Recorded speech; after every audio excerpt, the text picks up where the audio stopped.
Hello and welcome. My name is Benita Dimerly Ross and I will be the host for this TLC session.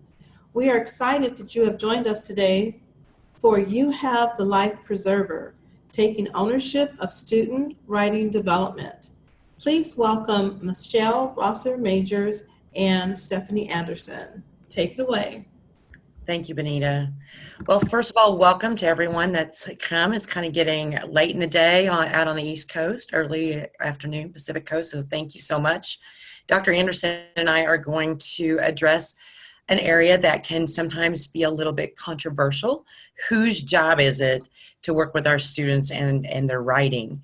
And since that is such a big area of development need with many of our Ashford students, we wanted to take this session time to share some of our experiences we've had with some strategies that we've been using and presenting our results at the international level at a couple of places this year, and also our experiences working with integrity teams and faculty addressing this particular issue. So we hope you enjoy what we're sharing. So the first thing we really want to do is we want you all to take about 3 questions polls, but we would like to make sure that you know that it's anonymous, and that's why we're doing it this way. And we're just really curious about what your opinions are before we get into some of the things the research says, as well as some of our results. So first one, they think these polls are together. We're hoping this works. I'm going to put a poll up, and if it's got all 3, please just answer number 1. Are instructors responsible for developing writing? So just number 1, please. Looks like they all 3 did come up, but if you'll quickly just answer, are instructors responsible for writing skill development with our students? Are you all seeing that? Steph, can you all see it on your end? I'm not getting any responses. Yep, I can see it, Michelle, but you have to select all 3 before it'll let you hit submit. Oh, okay. Well, then that's okay. We're going to wing this. So let's go through it because all the polls were here at the beginning anyway. So go ahead and answer all 3. On the second one, we wanted to see which of these best describes where you're at in the area of student writing. So on number 2, seriously, I don't have time. It's not really my problem. And please be honest, because there's a lot of research out there about how busy faculty are as well.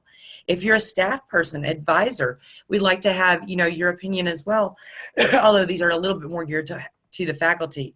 The third one is, how do you promote academic integrity in your course right now? So, do you include the library? Is it not? You're worried? You let the emails from advisors handle it? So please, I guess, go ahead and answer all 3, and then we will end the polling, please. We'll take a minute for that.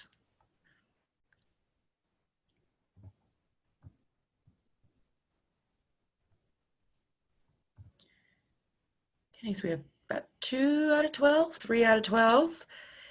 Keep them coming. Great, great, great.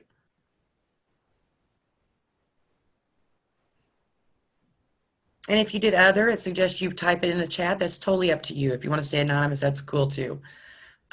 Totally respect that. We have about half in. Give it another 30 seconds or so. We'd love to have as many responses on this as possible as we move forward in what we're going to share.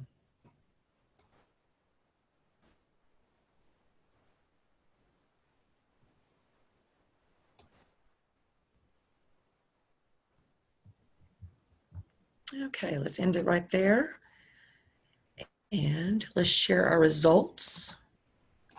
So, it does not surprise me here at Ashford that, can you all see these results? Trevor, can you all see them? Yep, we can see them. Great. Our instructors responsible for writing development. And again, I'd be curious to see who's in the room, because I have to be honest, I know I've got a couple of mine and they know how strongly I feel about it. Because you'll be surprised what results are out there. So a large percent do believe you're responsible. That's awesome. Which of these best describes where you're at? So we have, if I see a hint of plagiarism in a paper, it's an F. Ignorance is an excuse.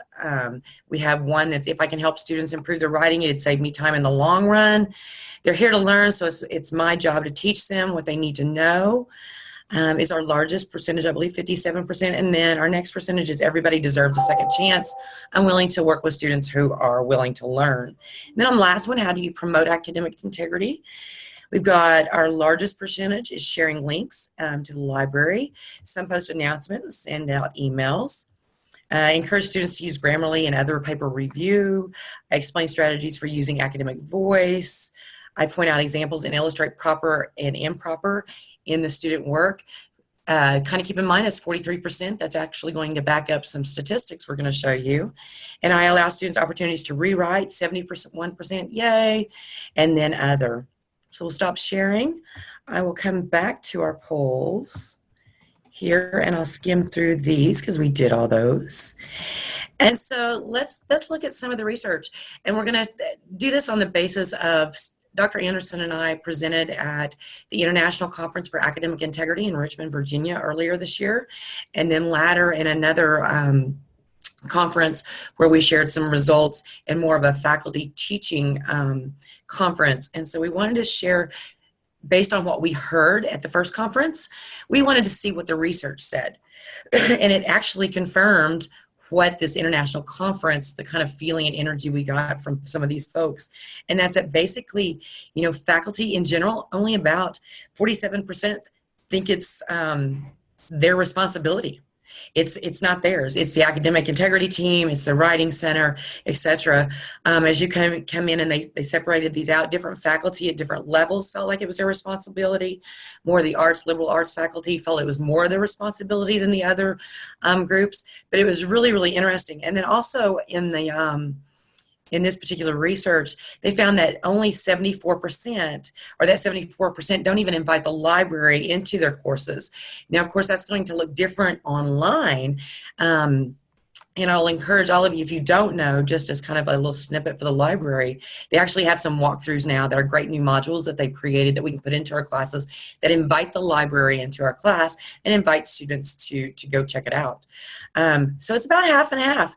Faculty in general don't feel like they're responsible for writing. So we'd like to kind of bring a little different tune to this if we could. Stephanie? Thank you, Michelle. So I will be honest, we sort of stumbled into this area by accident. Both Michelle and I are very passionate about teaching and our students, but we didn't really know quite what we were getting into when we started this process. Time and time again, when encountering a student who had plagiarized or whose work was questionable, we would hear excuses like, but I didn't know, or I'd been doing it this way all along and nobody has ever told me.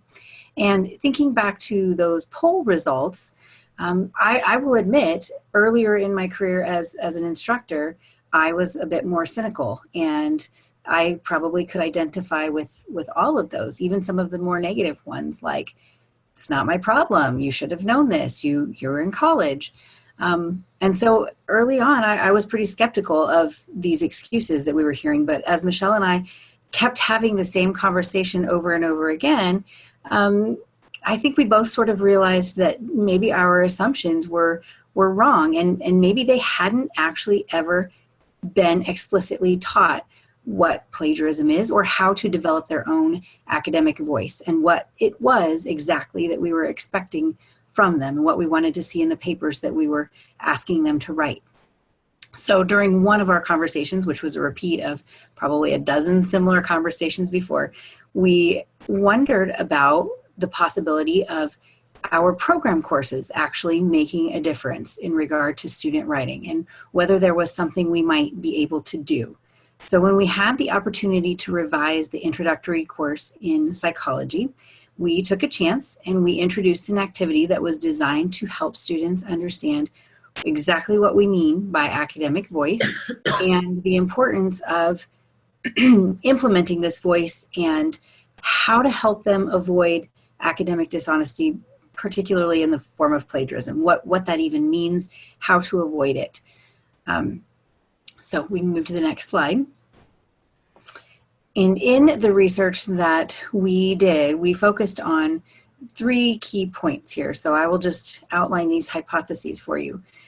In the very first one, we hypothesized that incident reports of academic dishonesty, or IRODs as we will call them, these are the citations that the students receive if their work is flagged and it looks suspicious as an instructor.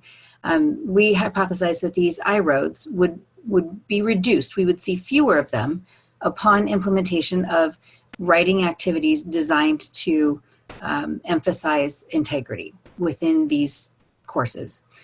The second hypothesis here, these incident reports of academic dishonesty would be higher among transfer students than first-time students, because we know within the university what we think we know what students are being taught, which courses they have to get to the place where they're taking our program courses.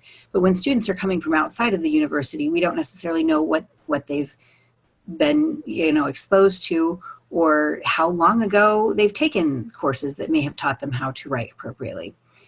Our third hypothesis, students committing plagiarism based on these incident reports for academic dishonesty will be less likely to complete their degree. So this is sort of the,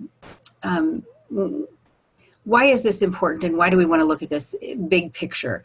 If students who are being cited for plagiarism are not continuing their degree, that's a real problem for us, and it means that we're failing them and not helping them complete their journey. If we can take just a few steps early on, perhaps we can help them, navigate these waters. So next slide. I'm going to give the example here of what the integrity writing exercise is that we implemented in the Introduction to Psychology course. So we introduced slightly different versions of this in different courses, but in the very first course in our program, this is the exercise that we introduced. So we started by giving students numerous resources, some background on plagiarism, and numerous resources. So in this little blurb here, you can see we've given them the ethical principles of psychologists code of conduct, so that they can see, some important things with regard to ethics. We've given them an example of plagiarism that actually occurred in the media, and then links to specifically here, the plagiarism spectrum, a work that is put out by Turnitin that talks about different types of work that could be considered plagiarism. And instead of just, one vague plagiarism, what different things might count as plagiarism. Next slide. And then in the exercise, these were the steps that we asked students to follow. First, we wanted them to go to the Ashford Library and find a scholarly article. And as you can see, everything that's in green here and underlined is an actual link. So we're giving them resources to help them learn as they're going through this activity what a scholarly article is in this case. Once they find that article, we ask them to pick a paragraph, either the abstract or something from the body, and paraphrase that paragraph. So, we've given them information here too about what it means to paraphrase, how to do that, asking them to avoid the common mistakes that are outlined by Turnitin, reminding them to use in-text citations appropriately, and giving them resources with regard to this. Also including information about how to format a reference page according to APA guidelines, using their own academic voice throughout the paper, and of course then applying those in-text citations also. After doing this paraphrased paragraph portion of the exercise, we asked them to relate their thoughts about plagiarism and ethics, and talk about a little bit about how plagiarism, even if it's unintentional, violates ethical responsibility of a psychology student or of a professional. So here we're bringing it back around so that it's not just a writing exercise, but we're actually giving them some information that is relevant to their program and potentially their career here, because we do ask them to apply the knowledge that they've gained from this exercise to their own personal area of interest, whether it be psychology or a different field, and talk about the ethical concerns that are relevant for them. Thank you, Stephanie. And so, as she mentioned, we kind of stumbled into this. And so we thought these things might happen, but we were beyond shocked on our findings. So the method we used, courses were evaluated actually for a 2-year period of time. We actually ended up putting the exercises in 3 different courses. And the one we're focusing on today is that introduction course, but we'll give you some data from the others as well. So 1 year prior to the strategy implementation, we looked at the non-exposed control group and how many I-ROADs and things were happening in the classroom related to student conduct in the area of plagiarism, and then 1 year after that implementation. And so the number of incident reports of academic dishonesty were calculated for both the pre and post groups. And the calculation of the I-ROADs were quantified based on their transfer status into our university, into our program, as well as the program affiliations with each of these. We were also able to look at some other things like and I think we're going to share it here with you, their completion rates, what happened to them if they did have an incident, et cetera. So I-ROADs were submitted in the introduction course for both groups, were quantified to determine whether a degree was completed. So basically success and retention. So here are our findings. Hypothesis 1, a reduction in incidents. Stephanie? Yes, so what we found is that both courses here, I'm going to mention both courses, specifically we were talking about the introduction course, we found a reduction in incidents of academic dishonesty, a 90% reduction in the intro course and a 60% reduction in the second course in which we introduced this activity. So those findings were very, very impressive to us. So hypothesis 2, the incident reports were higher by transfer students. That is exactly what we found. In both courses, it suggested that transfer students are submitting increased numbers of course activities that are flagged by the Turnitin system and submitted for investigation as potential plagiarism. The findings support previous research also, suggesting that transfer students are more likely to struggle in the areas of plagiarism violations than non-transfer students. And I want to point out too that one of our ideas behind this was much what Stephanie said, we don't know where they've learned this. And often students may have taken their writing courses 10, 15 years ago when it wasn't so easy to go to a website and copy and paste. So there's a lot of skills that perhaps these students don't have when they enter our program. And our third hypothesis, when we're looking at whether they're at risk for degree non-completion, we did find that a majority of students who were cited in their introductory course did not complete their degree. So prior to the implementation, 69%, and afterward, 100%. That was only 3 students, but still, we're definitely finding that this is a big deal long-term for them in the implications. And I'd like to add really quick, if you all look at this breakup, the pre-exposure before we started doing this in the classrooms, we have about 64% of those students that basically were kicked out or dropped. So that's a huge retention issue when you have this many students. So we'd had 29 in that year for that course that were actually turned in. That does not necessarily include the ones that the instructor worked with them. So, but as we said, the post-exposure, we found out every one of them that had been turned in did quit school. So grab a life preserver and take ownership for building our students' skills. What we really want to share today with all of you is that we can make a difference inside of our programs, and we need to be more open-minded about it's not anybody's responsibility, it's our responsibility as a team.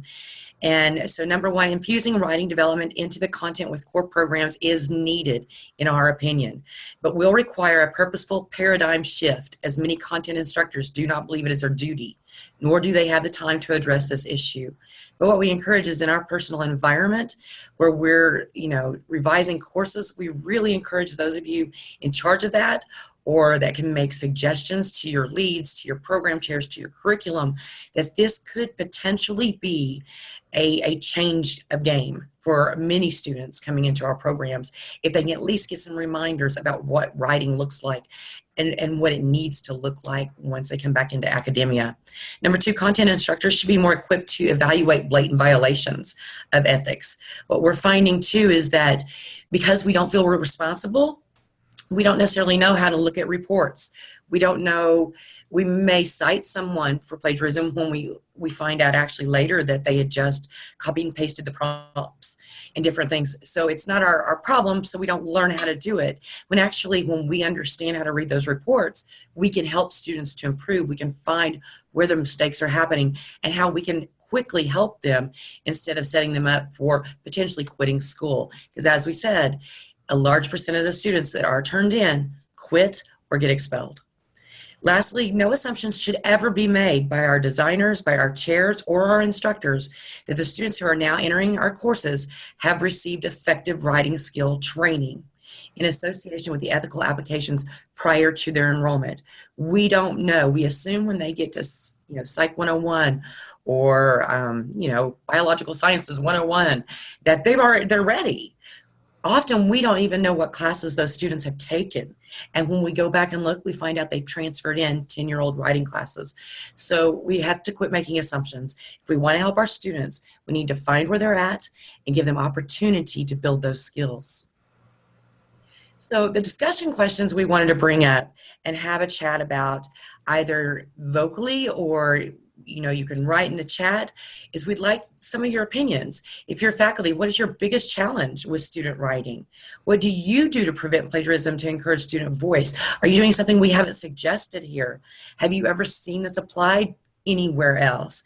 For non-faculty, if you're staff, advisors, any of you out there, what do you wish faculty knew about students and this issue from your perspective? I don't know who's in the room, but if there's any of our student conduct folks, what do you need us to know to help you, to help our students? And that's where we'd really like to have some type of discussion at this point.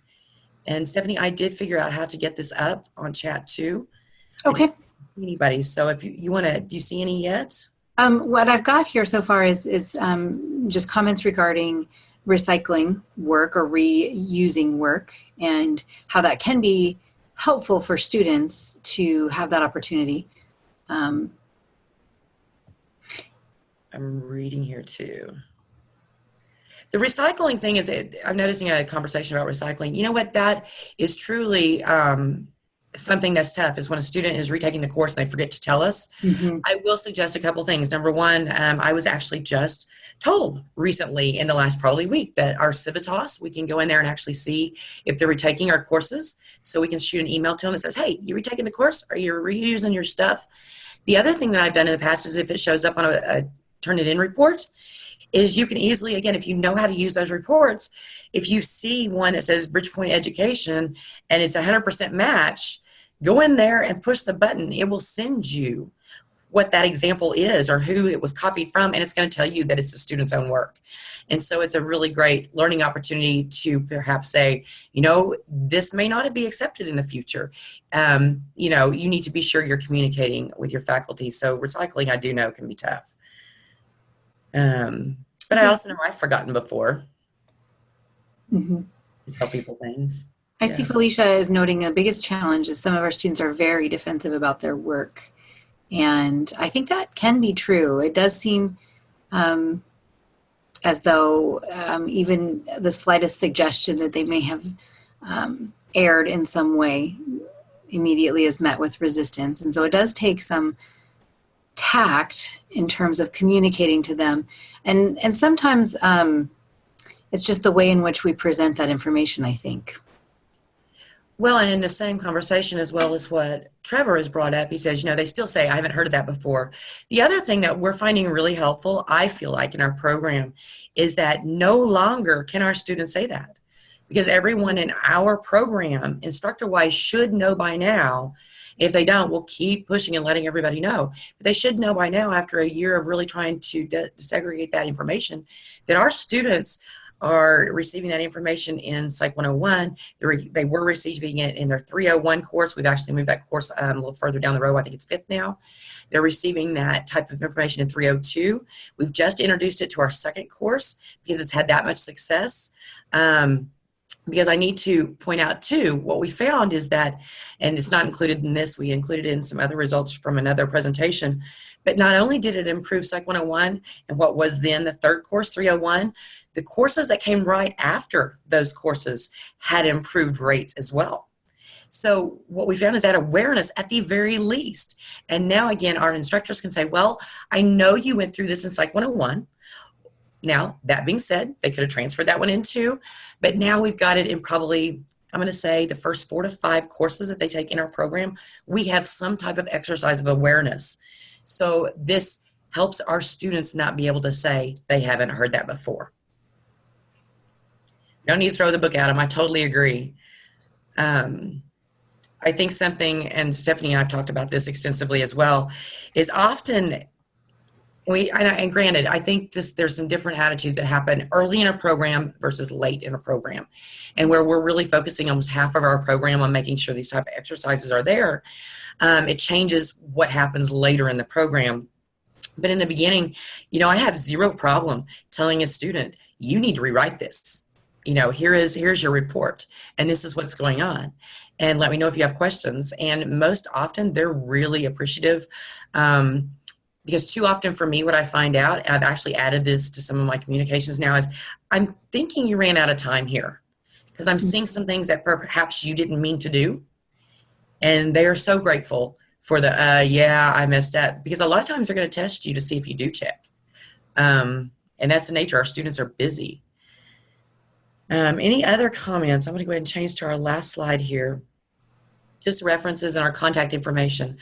If you're interested at all or know any program that would like to see how this works in our program, we have lots of data that we can give you. We're doing some elaboration of our analysis now.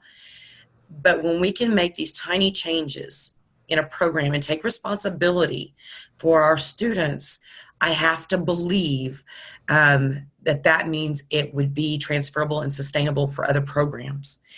We had much better results than we ever even imagined. So we would love to work with another program. This is kind of one of our goals, is to work with another program, even perhaps another university, and see if we can replicate this, because this is something that could so easily be applied to online courses and programs across the country to help students to have more success. And one of the things, we kind of pointed this out, but it doesn't really take away, or at least the way in which we did it, it isn't taking away from the time that we're spending on our own content. If we can integrate it into what we're already doing, it saves time later. I know in my courses, I feel like I spend far less time dealing with issues of plagiarism and potential plagiarism, and I can actually focus on, the content that students are presenting. So it's a joy as an instructor. Benita, I think that's a great idea. Having, worked examples is a whole nother project, and students really appreciate worked examples or even templates. But what we want to make sure that's clear is that as much as we do that, we want to make sure students really get the picture of what they have to do to make sure that they're not going to plagiarize. One of the situations that we have is we're really trying to get away from saying, you can't have over 15%. You can't have over 30%. That means nothing, really. Because to them, they're looking at a number. They've learned nothing. But what we can do is teach them the skills on how to write those things. And they are building those skills where they don't have to worry about a number because their number isn't going to be high. Yeah, great points. Great points. Learning by example, absolutely. Oh, that's really, really frustrating, Tony. And I think that speaks to, it seems as though sometimes students aren't reading that great feedback that we're putting in the time to give them. And I know Michelle has some tips for getting folks to read that feedback. Oh, I just bug them all to death. But, no, I am, I'll point out if in week 2 I notice things haven't improved, I'll say, please go back and read week 1 and rewrite this. I have zero problem if they're not. But again, going back to what we're doing here, rather than just expecting students to read my feedback and then go find their resources and figure out how to write, we are explicitly making them write it correct for us at least once. So now when they go on to the next paper, they aren't having to read, well, I made mistakes. They practiced it, now they can apply it. And we ask them to do that. And so I think that's, again, the difference. We're not just telling them to fix it. We're letting them practice it and apply it. And so that's where we're seeing a lot of difference.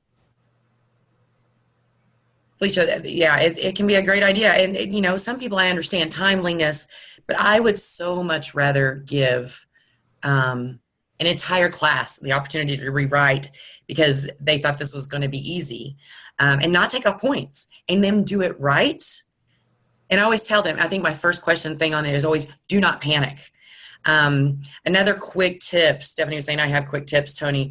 One thing I will do is the assignments in Waypoint, although we email those a lot of times, they won't read them. I actually copy and paste my Waypoint feedback. I put it into the grade book so they can't really get away from it. It's right in front of their face. And then I say, for in-paper additional feedback and help, go to Waypoint. So that can help them too. Yeah, it helps. They don't like to go to Waypoint all the time. It's just because it's timely. So I do that as well. Oh yeah, not in any trouble. I think making sure we don't hurt the efficacy of our students is so important, because that's just a whole nother variable we're dealing with students that come in and perhaps they were great writers 15 years ago. I actually still remember moving from my master's to my doctorate. I had a crazy story, but my mother was an English teacher, so I thought I was a great writer. Mhm. Moved to my doctorate, and I still remember the first time I got slammed. And I was highly offended. And yet I had, a pretty good background in high efficacy. Our students don't have that backbone all the time. They're scared to death to fail. And so it's just really important that we look at all those variables and give them opportunity, again, not to fail and not to have to correct all the time, but let's let them practice and apply, and not expect student conduct to teach them that. Not always expect, because the Writing Center, we have the best, I think, in the world, our Writing Center, and they offer so many resources we can add. But should we give them the sole responsibility of that? We don't think so in our program. We think we all have to do this together. Again, I was actually in another presentation yesterday called "It Takes a Village," and it goes right back to what we're saying here. It takes all of us. We can't sit there and say it's so-and-so's job. It's all of our jobs. And if we'll work more together, I think we'll have more success. So any last questions? We're right on time. We're looking good. Any last questions? Oh, awesome. Felicia, they both completed the course. See, exactly. And if I do send I-roads, just one thing I really express, and I think Felicia knows this, is I always say, it's been flagged at a high enough level that I need to send this in. But no, if the student conduct, and I have to get my exact wording out, but if academic integrity finds that there's error in the Turnitin report, I'll be happy to regrade that. We'll keep each other posted about the results. And that keeps my students from being angry at me that I've just said they plagiarized. I've said the report said this. It needs to be investigated, but I promise if they say it's not, I am all about grading it. And they're like, okay, great. And then they get their little letter from academic integrity that really did go through it and make sure and lets them know what happened. And then they're not as angry at me, and we can work together to improve that writing where they aren't already irritated with me. Because I don't like that. I don't like, it's hard to turn in students' work because you don't want to break with that relationship. Well, thank you so much, Michelle and Stephanie. We really appreciate all the wonderful information that you guys have provided. And I'm sure that, if anyone else has any questions, that they can reach out to you guys and even, receive more information. So we truly appreciate that. Thank you, everyone, for attending our 2018 TLC presentation. And just enjoy the rest of your day. Thanks so much, and take care, everyone. Thank you, everyone. Right. Thank you. Bye-bye.